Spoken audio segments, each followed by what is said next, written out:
Happy Thursday, it's Kari, event coordinator at the Esthetics Center, and we're going to talk about some sweets today. Not only do I have a sweet tooth, but with Valentine's Day coming up, I thought I would share one of my favorite guilt-free, faux real brownie treats.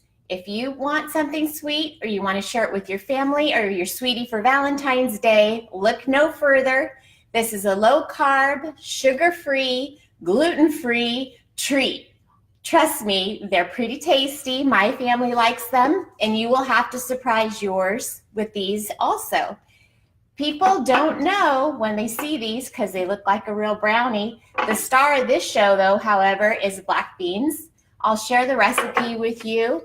Very, very simple, very few ingredients. And you can whip up a batch of these and then have your family or your friends try to guess what's in them. That's always super fun. No one ever guessed it. They're delicious right out of the oven, a little bit of almond milk, and you're good to go. You just need a can of black beans, 3 eggs, a little vegetable oil, some sweetener, process it all together, put them in the oven about a half an hour. You've got a great, tasty treat.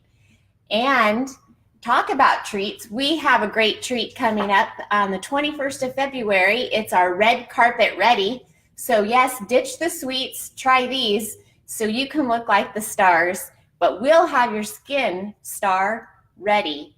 Come on the 21st, it's 4 to 7. You'll get a red carpet ready peel from SkinCeuticals. Charlotte Tilbury, a makeup artist from Nordstrom, is going to be here with her incredible line of cosmetics. Not Charlotte Tilbury herself, I wish, but her line of cosmetics is absolutely gorgeous.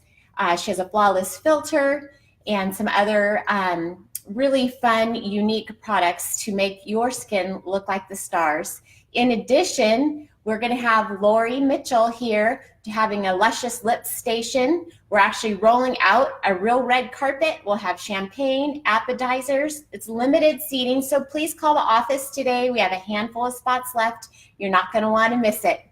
From me to you, happy Thursday. I'm going in.